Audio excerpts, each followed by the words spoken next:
Hey guys, I'm Chris and I'm here to discuss with you my traveling experiences and hopefully give you tips to get you on the road and get you to start your own traveling adventures.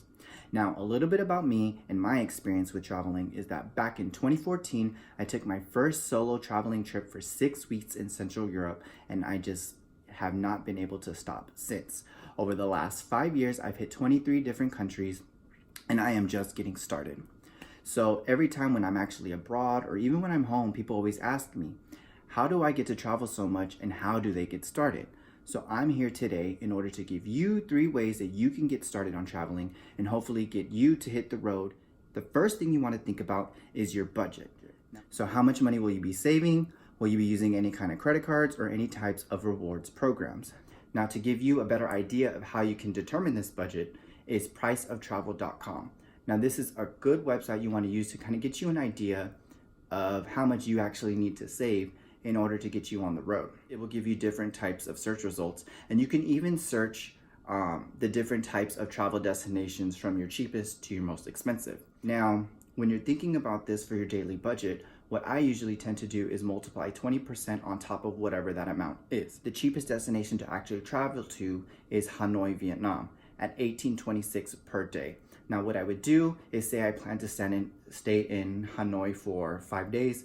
I would take that 1826, multiply that times 20%, and then multiply that times 5 days to give you a rough estimate of how much money you need to actually save to go there. Another part when it comes to budget is how long will you be traveling and where will you be traveling to? Now, Price of Travel is a good resource to give you those ideas of where you can actually afford to go. But like I said, just because something is more expensive on the list doesn't mean it is totally out of the question. And then the third aspect you want to think about is who will be traveling. Will you be doing solo traveling? Will you be doing couples traveling? Or will you be doing group traveling? Now, when it comes to group traveling, there's different types of group traveling you can do. You could do personalized group traveling, where this is like a group of friends or family, or you can actually do like an organized tour group traveling, which will actually be most expensive. But some people actually prefer to do this kind of traveling just because their itinerary is already planned out, and it kind of gives them a peace of mind that they can kind of just go with the flow. Number 2 is flights and accommodation. Now, when I'm usually researching my flights, what I tend to use is skyscanner.com. Now, this is a good resource because what I tend to do is when I actually travel internationally, I tend to fly out of Los Angeles because it's 2 hours up from where I am in San Diego, and I usually can get better rates flying out of there. So with skyscanner.com, what you can do is you can put your home airport or your departure airport as LAX or Los Angeles, and then you can actually put your destination as everywhere. And what it will do is it will pull up all the different destinations in the way that the flights are listed, as well as you are able to search like a specific month you want to look. So like say you want to look in May or June, and you want to fly from LAX and you don't know where you want to fly. Usually that's kind of the way that I go. I try to see what's the cheapest flight I can get from LAX to another location, and that's usually how I determine where I'm going to go. So like for example, back in June, I went to Berlin, Israel, and Jordan, and the reason being is because I found a really cheap ticket from LAX to Berlin for around maybe $300, and then from Berlin to Amman, I got a ticket for $90. So that's when I kind of determined that I was gonna get to go to Jordan. Now, when it also comes to flights, another good website you want to use is skytrax.com. Now, the reason being is because what it does is it pulls up a list of different airlines from the way that they're ranked, as well as different customer reviews. So you can kind of like read through people's experience with that airline to kind of determine if that's the right choice. Now, another thing you want to think about is accommodation. Now, I know other people use things like Orbit, Priceline, Expedia, and I've traveled and stayed in hostels, hotels, Airbnbs, and have different experiences each time. This also depends on who you're kind of traveling with too. When I'm traveling by myself, I usually tend to stay in a hostel just because it's cheaper to have a dorm bed, but you do want to do your research because there's are times where I tend to find hotel rooms that are around the same price as a dorm bed, and so In that case, I would usually choose the hotel over the hostel just for the fact that I would have my own room, my own bathroom,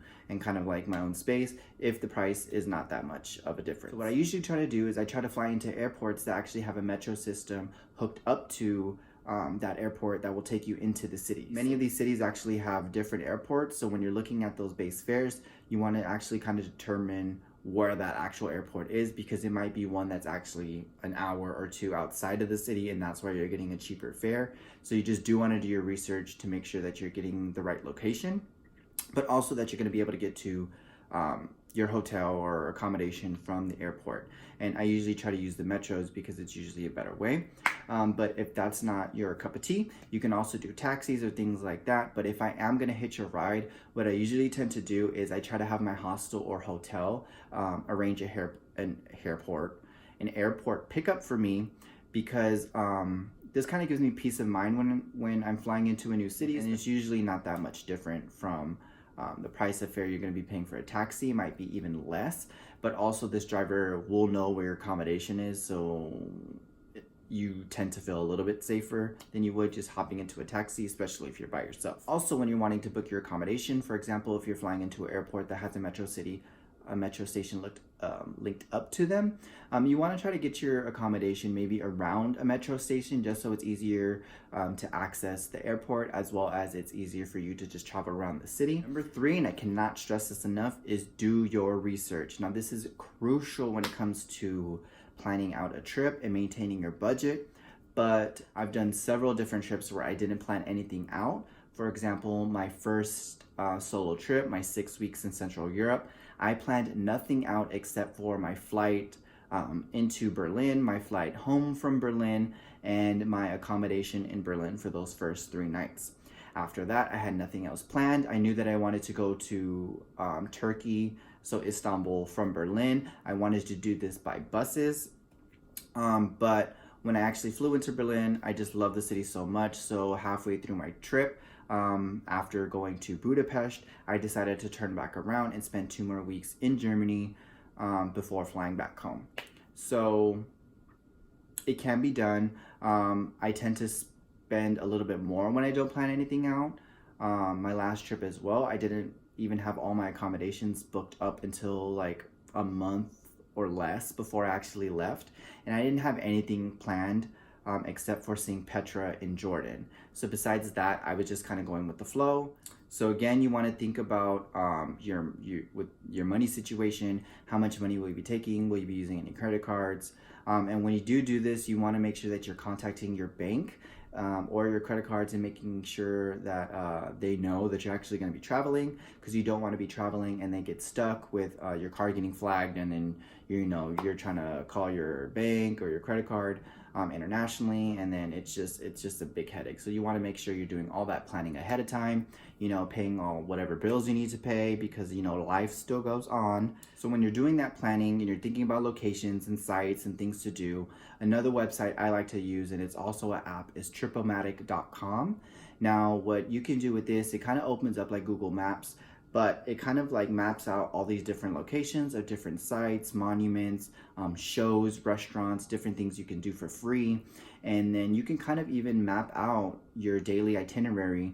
And I've actually used this about 2 times on 2 different trips, and it's usually my group travel trips. And a good thing about that website is you can actually share the whole trip with several people. When you're doing that though, I know sometimes if you're like me in the United States, you may only get about 2 weeks off vacation for your entire year, if that. So when you're actually looking and planning out the different places and the things you want to do, try not to do too much in so little time. I know you might only have 2 weeks to see Paris and Rome and London and all these things, but I would really plan out one major thing per day, and then a couple little things that you might be able to do along the way, whether it's different monuments or parks or things like that where you're not really spending money. But it gives you a better pace and flow of your day, and you get to really enjoy it more rather than running around and trying to see all these different things and do all these different things. So Tripomatic will kind of really get you honed in and organized to an itinerary you can actually kind of use as a skeleton to follow on your travels. Another thing that I want to discuss is language and customs and maybe laws. Now, I know this isn't feasible to say, oh, wherever you go, learn the laws, customs, and language. But for example, if you're going to be renting a car, you might want to know a little bit about the rules of the road or whether you need an international driver's license because this is necessary in some countries. So you want to do your research there. Also, customs, for example, I've been to the Middle East twice already, so you want to know the different customs to make sure that you're being respectful in the places that you're being. And then the times that I've been there, it's been during Ramadan. When it comes to language, let me just tell you, a little bit does go a long way. Now, when I'm going to a different country, I try to learn the language, but I know this isn't necessarily often the case. But if I can, I try to learn at least 5 words, which is yes, no, hello, please, and thank you. Now, if you can't pick up the whole language, which is probably not possible for most of us, then it's really good to use those 5 terms at least. So at least you can greet people, you can tell people thank you, please, yes or no, if they're asking you something you don't know. But it's a really good idea because I've noticed that the times where I do try to speak a little bit of the native language and wherever I'm at, people tend to want to help me a little bit more. So a little bit does go a long way when it comes to languages. And then lastly, a thing I want to think about is just staying connected. Now, if you're like me and you have an iPhone, when you're traveling abroad, you can just, hop on Wi-Fi and you're still able to iMessage, FaceTime, do all those kinds of things. But if you don't have an iPhone, one app you can get is WhatsApp. And then you can use that to, make text messages. I think you can call on there as well, just like other apps like Facebook, Messenger, Snapchat, I think. But you do need Wi-Fi. So one thing that I tend to do is I purchased a Skyroam Solace. What this is, it's a Wi-Fi hotspot, and I believe I purchased it for $129 or $149, and it has different subscriptions. I think a daily subscription for 24 hours is like $8 or $9. But for like an entire month, it's $99. So this is kind of like what I would be paying for my phone bill. So I tend to use the monthly subscription when I travel, depending on how long I'm traveling. If I'm traveling for 2 weeks, 3 weeks, a month, this is a really good tool for me to be able to stay connected with people home, as well as be able to get myself, around or where I need to go. I can pull up Google Maps, I can pull up Google, I can do all sorts of things that I wouldn't be able to do if I didn't have any kind of service. So that's one thing that gives me peace of mind when I'm traveling, and it might give you peace of mind as well. Yeah, and ultimately at the end of the day, I just say go. Just get out there, hit the road, see what the world has to offer, because you might just love it. You might fall in love with it like I have, and you just might not want to stop. Now, as I said, this is just a brief way to kind of get you started in planning your trip, and hopefully it will inspire you to want to do your own research and kind of get you on the road.